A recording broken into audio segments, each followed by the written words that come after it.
Avertissement, le milieu chaufferie est réservé aux professionnels formés car le milieu est potentiellement dangereux.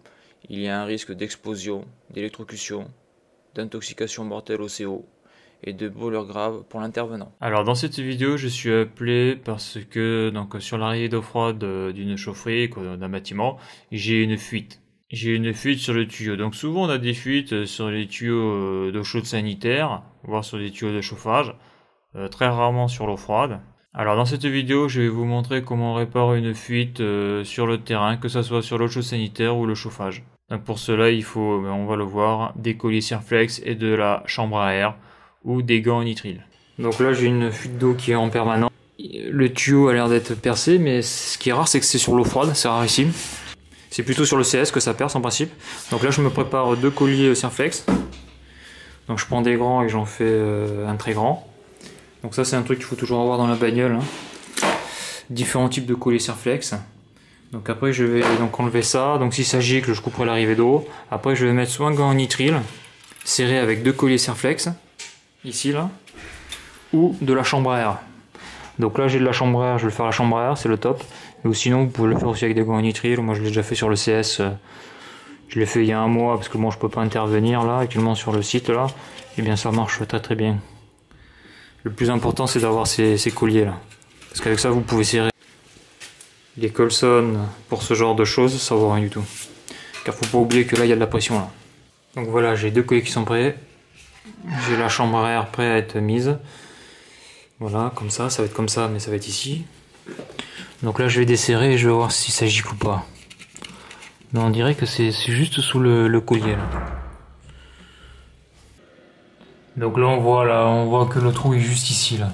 Là où il y a le petit machin noir là. Vous voyez là? Donc là je vais être obligé, je vais me l'enlever ce collier là, ce qui va me gêner, je vais essayer de l'enlever. Voilà. Voilà où est le trou là. Vraiment, c'est peut-être du picking, je sais pas, mais c'est rare. C'est rare de voir ça sur de l'eau froide. Souvent c'est tout le temps de l'eau chaude qui perce, tout le temps, et là c'est... Sur l'eau froide c'est rare. Donc là la fuite, moi je la vois, elle est sur le point noir. Alors soit c'est un défaut du tuyau. C'est un défaut du tuyau? Je vois pas comment un tuyau d'eau froide peut percer là. Surtout là où il est, c'est l'arrivée d'eau froide en plus. Je suis sûr, s'il n'y avait pas eu de collier, peut-être pas. Non mais c'est juste à côté du collier, hein. Je vais te montrer. Là c'est ce point noir là. Alors comme on peut voir sur la vidéo là, donc j'ai réparé la fuite avec ma chambre à air. Donc la chambre à air je l'ai coupée sur sa longueur et donc je l'ai pliée en deux et j'ai mis la partie lisse en contact du tuyau. Donc après j'ai mis mes colliers Sirflex. Donc j'avais des grands colliers Sirflex mais ils n'étaient pas assez grands, donc avec deux grands colliers Sirflex vous en faites un très grand. Donc là on voit que sur la photo là il y en a 4, c'est-à-dire qu'au début en principe il y a besoin que de deux colliers Sirflex, mais j'ai pu constater que par capillarité il y avait quand même un léger écoulement. Donc là je suis dans une réserve et on va dire que le représentant du client, bon ça le stressait de voir cette infime quantité d'eau qui coulait. Donc j'en ai rajouté encore deux autres, ce qui fait que l'écoulement, il n'y avait plus de, même pas capillarité, ça ne coulait plus.